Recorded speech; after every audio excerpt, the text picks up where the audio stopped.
Hello YouTube, Dave here again. I'm about to start my week 2 of my Goblin Test series of videos, and I think I might end up doing Goblin Test, number 2, like Resurrection or something, just silly, stupid kind of subtitle, because why not?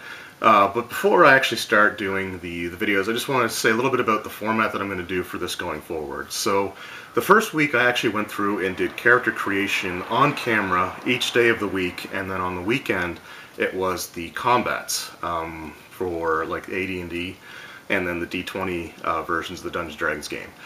So what I'm going to do with this one is, since I've already done the character generating process on camera, I don't really feel like doing that again. I don't think much would happen. That would be interesting compared to, it's cool to see how characters were made for, the AD&D games, 3rd edition, the 4th edition version, and the 5th edition, but I've already done all that, so there's no point in showing these optimized builds being created. In fact, at the time that I'm recording this, I have them all made except for the 5th edition one. I think I still need to go through and do that. But what I want to explain is what I'm doing with these optimized builds and how I'm going to be recording the videos. So the first thing is, with the optimized builds, I should say with the standard builds, I tried to have as close to the same equipment for every single character that I could possibly do, which was chainmail, shield, and sword. The only version of the game that didn't have chainmail was 3rd edition, because chainmail was a much more expensive suit of armor, so I had to settle for scale mail, which was comparatively, if you look at the adjustments in the armor class, was similar to what chainmail did in 1st and 2nd edition AD&D, in terms of how much it adjusted the overall AC. For the optimized characters, I'm going to go for the best possible equipment that I can get based off of the starting gold that I have available to me, which will be rolled randomly for the ones that allow it to be rolled randomly. For the 5th edition character, what I'm actually going to do is roll the equipment randomly. So normally you get just a series of options that you can choose from. With this one, I'm actually going to roll and see how much starting gold I get. If it's worse off than the starting packages, I'll just go back to those. But I'm going to try to get the best equipment possible. For example, the AD&D characters, I think they were both able to afford banded mail, which lowers the armor class down by 1 further. So they would have armor classes of 3 instead of 4. Because keep in mind, in those days, the lower the better. The sort of outlier to all of this is going to be the 3rd edition fighter. Because with the 3rd edition fighter, the random stats that I rolled were actually better than my randomized, non-randomized, I mean optimized build. So I had a higher dexterity. I had the same con and the same strength, but having that higher dexterity made my character harder to hit. And as a result, I think it ended up probably skewing the results somewhat, but the character was made fairly, rolling the stats randomly, so, that's totally fine. So with the 3rd edition one, it's going to be a character built around the idea of dealing damage, as much damage as possible. So that's going to be a 2-handed weapon fighter, just because I've already got the shield and sword down. And I'm not going to probably be able to get a better armor class than what I had, so I may as well just focus on dealing as much damage as possible. So I've got that set up for the 3rd edition one, and then the 4th edition fighter, I think, was able to afford plate mail, because plate mail was only 50 gold to start in that edition. But it's something that, it sounds impressive, but I think the armor classes are pretty comparative to, the other ones. And for the 5th edition one, it's going to be probably similar to what the other one that I had for the standard builds was going to be. Just, again, try to get a better suit of armor if possible. But I think that one's probably still going to end up being shield and sword. And then starting Monday, so Monday I'll do the combats for the 1st edition AD&D. I'll show one on camera, and I will do the rest probably afterwards. And unlike the other one, the standardized characters, I'm going to be doing probably the first combat on camera, because I'm not trying to have all the combats done before I get the series, before I put the video out. So it's one of those things that I can record the combat, upload the video, and then I can just do the rest of the combats throughout the rest of the day, and the final results won't be made available until the final day, which will be on Friday. So that's what I'll do. So first edition Monday, second edition Tuesday, third edition Wednesday, fourth edition Thursday, and fifth edition Friday. Now, while I've got everybody here, and while I'm talking about like the Goblin Test week and the plans for it going forward, one other thing that I kind of thought about, and what I want to do right now is just answer some of the questions that were asked of me. And one of the first questions that was asked is, would I be willing to do this with other classes? And the answer to that is sort of. As far as like making one-on-one battles with the other classes, it's not going to happen. I'll put it that way right now, because really the fighter is the one that is best suited for that kind of test. For example, the rogue would do okay, but I think the first edition rogue only rolled d4s for hit dice too. I mean, I might be wrong on that, but for some odd reason that kind of stuck in my head. And looking at things like the wizards, for example, they wouldn't have a chance. They get one spell at AD&D, and once you use that one spell, you're done. And the question is, you're only fighting one goblin at a time, so magic missile may not necessarily kill it, and then you're screwed. So what I want to try, though, would be the idea of building a party and doing 2 more sets of videos. One with what would be considered a balanced party, which would be the fighter, which I already have one done of, thankfully, for everything, the cleric, the thief, and the wizard. And I would have them up against a wave of 4 goblins at a time, and just basically see how that plays out. And for every complete wave that they're able to kill, they basically score a point, and see which edition is able to get the most points off of a balanced party. For the second one, though, and probably what would be the finale of the whole Goblin Test idea, would be to do some polls on like Twitter or somewhere. I want to use my Twitter account more, so I think I would do it on there because they can do the polls more easily. And what I want to do is, for each edition, create a poll which is just a list of all the classes that are available, and have people vote, and the top 4 classes that get voted for would be the party. So it could be a situation where I've got like a paladin, I've got a bard, I've got a druid, and like a wizard or monk or something like that, and make that party, and then do the same thing for second edition AD&D, for third, for fourth, and for fifth. So that's something that I'd really like to try, and so that's kind of what I'm thinking. And again, that would just be against the waves. But a few other questions that were asked that I feel like I should answer while I've got the opportunity. One of the first questions was with 4th edition. I was trying to think of it for a second. So with 4th edition, the question that was asked is, shouldn't I be putting the fighter up against minions? And the answer to that is no. Minions are not a standard monster. They're not meant to be something that you encounter on their own, unless it's like in huge numbers. Minions are meant to replace a standard creature of their level at a ratio of roughly 4 to 1. So for every 1 goblin, it would be like 1 goblin warrior, I would put in 4 goblin cutters. The thing with the minions is that because they are really 1/4 of a creature, I would have to kill 4 of them, or defeat 4 of them, in order for it to count as 1 creature. And all that would do is just sort of inflate the number of goblins faced, but doesn't really, I don't think, would affect overall the results too much. I actually think, because there'd be more potential for the goblins getting the attacks off, that it will probably be about the same. If not, I mean, maybe you might be able to get a few more of these creatures in there.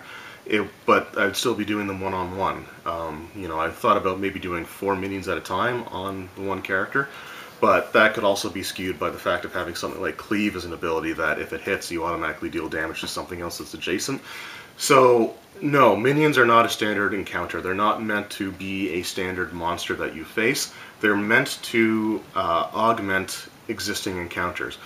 So you could have, 4 goblin cutters and 1 regular goblin as maybe an encounter, or like a goblin hexer or something along those lines. They're meant to be an obstacle on the way to the more powerful enemies, and they're meant to be, you know, threatening enough that you can't ignore them completely. Like, you know, just because they die if they get hit, you know, they can still attack at a decent bonus, average bonuses for the levels, and they do enough damage that it really adds up. So it's something that, you know, really they're not meant, like I said, they're more of a way to pad out encounters or to create like a more impressive scene.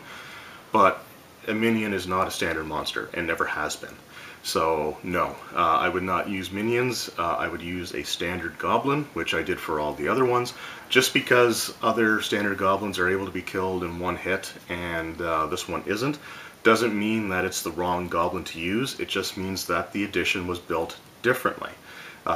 So, you know, it incorporates minions, but again, the standard goblin for a first level character is a goblin warrior, not a goblin cutter. So I just wanted to put that out there just because it is a question that I saw a few times.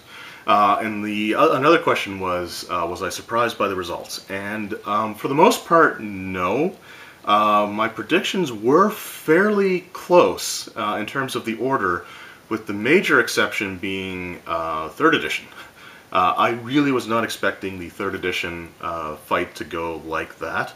But honestly, if I would have taken time to look at the monster manual stat block for the goblin, I probably would have changed my opinion on that, just because the goblin only got a +2 bonus to hit, meaning that with my fighter, who had the 18 dexterity plus dodge, which gives you +1 armor class against a single opponent, they would have to roll a 17 on the dice in order to hit. So I probably would have changed them a little bit. I'm not sure I would have picked them to be first overall, but that one did kind of surprise me. As far as the 4th edition one goes, I was not surprised by that at all. I pretty much expected, once I saw the goblin information, that, you know, that's just not the way it's going to go. You know, 4th edition seems like it's the most powerful version of the game, but in reality, the monsters are, you know, equally kind of up there.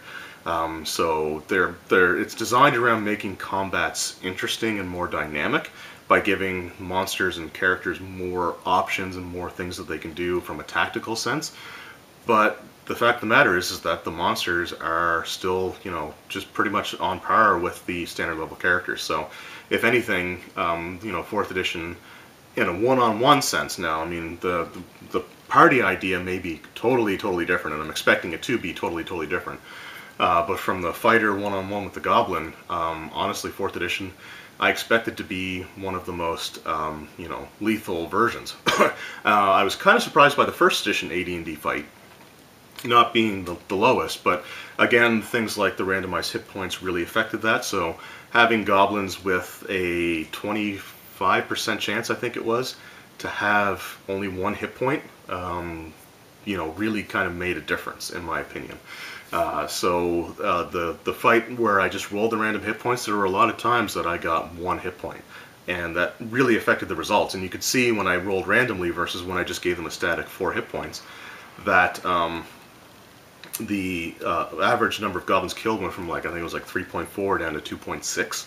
So it definitely affected it almost by an entire goblin. So I was somewhat surprised by that, but, you know, AD&D is one of those things that is notorious for its lethality. So, you know, I wasn't, like I said, too surprised by how that went. The other thing that was asked of me is, based off of those tests, which edition of D&D did I enjoy the combat system for the most, versus which one I enjoyed the least. So I'm going to be honest, the one that I enjoyed the least was the 3rd edition combat. And the reason for that is it was just very routine. The character didn't really have anything interesting to do. The monster didn't have anything interesting to do. It was just kind of a tedious, you know, fighter attack, goblin attack, fighter attack, goblin attack, fighter attack. And it just never really felt like there was anything more to it than that. With the 1st edition and 2nd edition AD&D ones, they were interesting because the combat order was never set like it is in the more modern versions of Dungeons & Dragons. So there were many times where, like, I would win initiative, you know, 1 round and lose it the next, or, you know, vice versa. So there were times where the fighter would get to attack at the end of the 1st round, and the beginning of the next round, or the same for the goblins. So it made things a little bit more interesting. I never felt like I was kind of falling into a tedious grind the way that I did with 3rd edition. With 2nd edition, it was even a bit more stuff to keep track of, because every other round my fighter was getting a second attack. So I had to be mindful of what number round it was and how many attacks my fighter had. So overall, I really enjoyed running the AD&D combat. And it made me, doing this test makes me want to go back and run some AD&D adventures. I actually, up here, I don't know how well it's going to show up, but I have the Against the Slave Lords hardcover, which was put out in, I think, 2012 or 13. And it's reprinted with 1st edition AD&D rules with a bonus introductory adventure. So it has like AA 1, 2, 3, and 4, which were the official adventures. They're all done for like convention tournaments and stuff like that. But then there's also Adventure A0, which was made brand new just for that book, and I want to run it now. And I got really excited for AD&D, and I never thought I'd want to run 1st edition Advanced Dungeons & Dragons. I really didn't think that. Now, I still got to fully wrap my head around initiative, because, wow, there's a lot to that, although a buddy of mine did send me a useful resource that hopefully will help that out. Worst case scenario, I just house rule in the 2nd edition AD&D method that I use, which is like roll the d10s, add speed factors or casting times, and go from there type of thing. But I really want to run AD&D again. As far as 4th edition combat goes, I would have enjoyed to make full use of the tactical, feel of the game with maneuvering things around and stuff like that, but it just wasn't really how this test was meant to be done, at least not this version of it. I think I'm really going to enjoy running the 4th edition combat when it comes to the party. Because at that point, I'm actually going to start the goblins, a certain number of feet away, and have them actually move. So the goblins may be able to use their movement ability that lets them deal an extra d6 if they move a certain number of squares. Let the fighter be able to attack things and use cleave to hit something beside him, or tide of iron to push something away, or get his attack for his combat challenge if he misses a goblin and it moves away, so he gets kind of another shot at it type of thing. So that I'm really looking forward to. And I think overall, again, the 4th edition combat system may not be for everyone, but I enjoy the tactical aspect of it. Now, is it something that I would want to necessarily do as a long-term campaign? Maybe not, but for like a short campaign arc, like 4 or 5 sessions, I would absolutely love to run something like that again, because it was a lot of fun, and I enjoyed that. The 5th edition combat was, again, a little bit more straightforward. It was closer to the 3rd edition style, with the major difference being stuff like the fighter having his second wind ability. So even though they were just kind of trading blows, I still had to think about when the right time would be to use the second wind, which allows me to roll a d10 and add my level and regain that number of hit points. So every time my fighter got hit, I had to actually contemplate what my next move was going to be, and trying not to go too close. So my basic thought process was, if I can't be killed in a single hit, then I would not use the second wind. So if I had, like, the goblins, I think did a d6 plus 2, I think was their damage. So if I had 9 hit points or more, I would not use the second wind, because you're only going to get a maximum of 4 hit points back at that point in time. But that also came back to bite me a couple of times, because then the goblin rolled a critical and got to roll 2d6.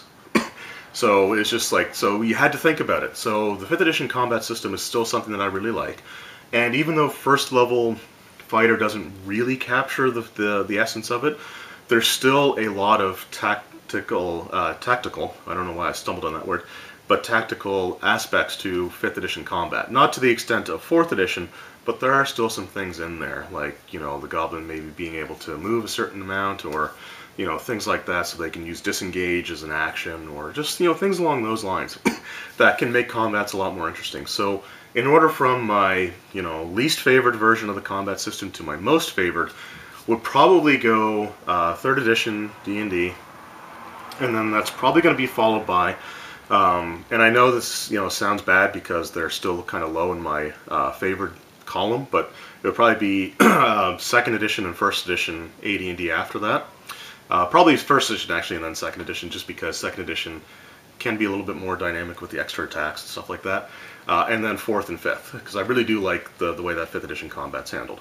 So anyway, those were I think the major questions that were asked of me for the Goblin Test week. And if you have any other questions, or if there's ones that I missed, then please comment below. And if there's any other ideas or twists that you want me to put on this sort of thing, let me know. I had one person actually ask if I would use higher level characters, and I was thinking of doing a dragon fight test with characters of like 8th or 10th level going up against a dragon, and seeing how much damage they could do overall, or if they're able to actually kill the dragon, and consider it a successful test if they kill the dragon. I wouldn't be doing 10 of those fights, but just something along those lines. So if there's anything of that nature that you are interested in or have some ideas for, let me know, and if not, thank you guys very much for watching.